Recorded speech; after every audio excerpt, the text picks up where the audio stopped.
kalau dalam hidup kita sudah terlalu sering menggunakan ini, harusnya begitu, saya maunya ini yang ini salah. Stop for a while, kamu cek, apakah betul seperti itu? Apakah memang harusnya seperti itu? Nah, di sini ini refleksinya luar biasa sekali. Kita akan recap minggu yang lalu dengan slide ini. Jadi ini jelas bukan sewaktu Buddha mengalami penggugaan.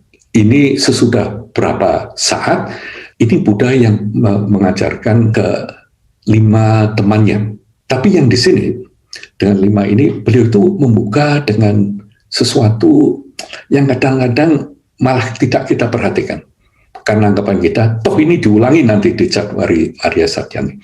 Beliau ini mengatakan, ini loh, jangan terjerumus dalam 2 jalan buntu. Dharma yang beliau ajarkan adalah keselarasan cara pandang, cara pikir, cara berbicara, cara bertindak, cara bereaksi, berusaha, dan dengan perhatian penuh, dan dengan konsentrasi yang terfokus. Ini banyak di antara kalian yang menanyakan beberapa aspek dalam hal ini. Ini intinya luar biasa sekali. Apa tuh arti? Kita ini terlalu biasa to simplify things, untuk menyederhanakan cara hidup kita. Kita ini kepingin tahu apa yang ada dengan keyakinan bahwa yang ada itu ya yang kita ketahui. Dan biasanya kita ini tekniknya itu selalu merasa ini kalau tidak begini seharusnya begitu. Ini kalau bukan itu saya inginnya ini. Coba kita cek ya dalam teknik kita hidup ini. Kita selalu sudah mempunyai seperti jawaban-jawaban yang ada pada semua masalah yang kita ketahui dalam hati kita. Jadi kadang-kadang kita berbicara dengan orangnya ini belum selesai bicara, kita sudah siapkan jawabannya. Kita sudah ngerti, kita tidak akan memberi kesempatan untuk mendengar apa tuh sebetulnya yang akan diutamakan. Nah, mempunyai pandangan ini tentunya berguna untuk hidup. Sebab kalau tidak, misalnya mengetahui aturan lalu lintas, misalnya mengetahui cara-cara bergaul dan sebagainya, itu jelas sangat berguna. Tapi begitu kita dalam pemikiran itu hanya secara biner, hanya mengatakan ini atau itu. Misalnya, barusan ini saya lihat akan ada webinar mengenai Borobudur itu wisata atau praktek. Apakah pilihannya hanya cuma 2 itu? Ini, kalau nggak wisata, ya praktek. Kalau mau mengunjungi Borobudur, ternyata bisa 2-2 atau bisa bukan itu malah. Dan memang sering sekali dalam kehidupan ini seperti ini. Jadi yang dimaksud di sini, Buddha menggunakan kata Madhyama, right, jalan tengah. Itu bukan berarti kompromi. Bahkan ini nanti akan selalu ditekankan. Kalau bisa jangan kompromi. Loh, lucu kan ya? Apakah harus bertengkar? No. Carilah jalan sehingga nanti itu you think it's the best, bukan kompromi. Kompromi ini kadang-kadang malah tidak membahagiakan other things, karena jadinya yang ini ngalah sedikit, yang ini ngalah sedikit. Tapi betapa indahnya seandainya ini nanti kita itu bisa mengulas sehingga kemudian kita mengatakan, yes, this is it. Ini yang terbaik. Nah, ini juga harus hati-hati di sini karena biasanya yang terbaik ini lalu ada tambahannya yang tidak kita ucapkan. Ini terbaik untuk saya. Ini ada positifnya, ada negatifnya.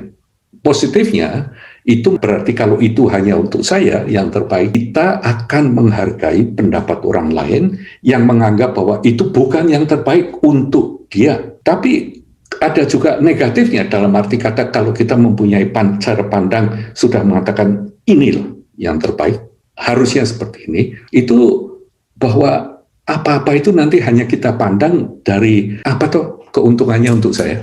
Nah, itu nanti kita akan belajar bersama-sama bahwa dalam Buddha Dharma itu jarang sekali atau tidak ditekankan menggunakan kata benar atau salah.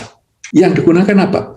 Baik atau tidak baik, kusala atau akusala. Nah, definisinya baik, ini apapun yang kita kerjakan yang membawa hasil yang nyaman. Yang akusala, yang tidak baik itu yang membawa hasil yang tidak nyaman. Jadi, sekali lagi, teknik Buddha Dharma itu dikembalikan ke kita untuk selalu waspada, selalu tahu ini nanti seperti apa. Jadi, poinnya di sini apa sih? Poinnya ini, kalau dalam hidup kita sudah terlalu sering menggunakan ini, harusnya begitu, saya maunya ini yang ini salah. Stop for a while.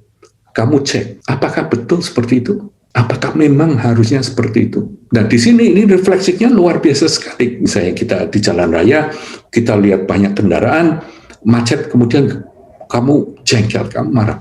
Mengatakan, ini seharusnya tidak macet untuk saya. Harusnya tidak boleh macet seperti ini. Ini loh, pemikiran seperti ini yang dikatakan oleh Buddha jalan buntu. Karena kita membandingkan selalu yang ini, begitu kita nggak senang ya, soal kita membandingkan mesti ada yang salah. Lalu kata selaras, mengapa saya pilih selaras itu pun juga sebetulnya bukan sesuatu yang tepat. Nah, kata samyak atau sama ini diterjemahkan dalam bahasa Inggris right view, right thinking, right speech. Itu tidak salah, tapi juga tidak memadai sebetulnya untuk mengatakan kata sama atau samyak ini. Tapi begitu lalu diterjemahkan ke bahasa Indonesia menjadi cara pandang benar atau cara berbicara benar, otomatis pemikiran kita ada yang benar, ada yang salah. Itu loh, perangkap binari tadi. Ini kalau nggak benar, pasti ada yang salah. Sebetulnya yang mendekati kata bahasa Inggrisnya, itu pun sebetulnya yang mereka maksud pada waktu mereka menggunakan kata right view, itu sebetulnya appropriate view, yang sesuai, yang sepadan, yang selaras. Jadi appropriate itu selalu kontekstual. Jadi kalau yang right or wrong itu sendiri pun seakan-akan kita bisa mengatakan ini benar, ini salah. Bukan begitu loh. Yang ditekankan mengenai jalan tengah ini loh guys, semuanya ini kontekstual. Misalnya, saya kasih contoh, misalnya ngomong dengan anak kecil gitu ya. Anak kecil ini tanya, ini kebetulan cucu saya tanya gitu, Kong, dari mana bayi itu lahir? Dan jawabnya gimana? Nah, itu sebetulnya ada loh, right way of thinking, ya, yang benar.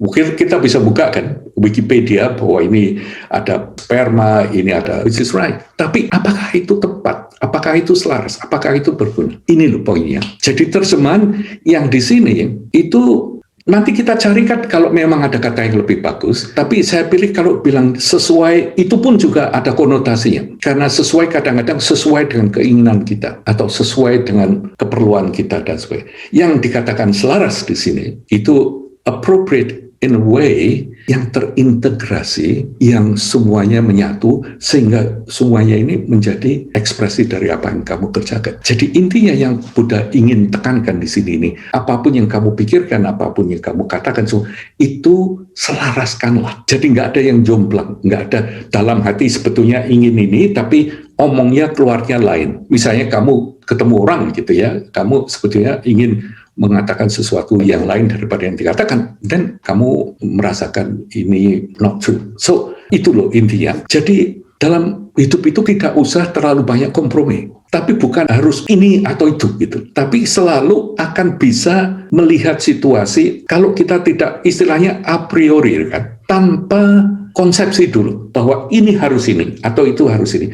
Kita itu hidup ini jauh lebih nyaman karena kita punya lebih banyak opsi. Salah satu opsinya sekarang ini apa-apa itu selalu keuntungannya buat saya apa. Ternyata itu tidak sesuatu hanya itu yang valid gitu. Bahkan itu kalau kita lebarkan itu luar biasa sekali. Atau kalau kita memilih sesuatu hanya karena itu kelihatannya lebih mudah. Di sini nanti akan dianjurkan juga bahwa akan kelihatan berbuat sesuatu itu dasarnya jangan hanya karena itu mudah, tapi dasarnya karena itu yang paling bermanfaat. Nah, ini beda sekali cara pandang ini. Artinya kita harus selalu terbuka pikirannya sehingga all the condition itu tidak begitu terlalu mencengkram kita sehingga mengharuskan kita berpikir dan bereaksi seperti itu terus-menerus.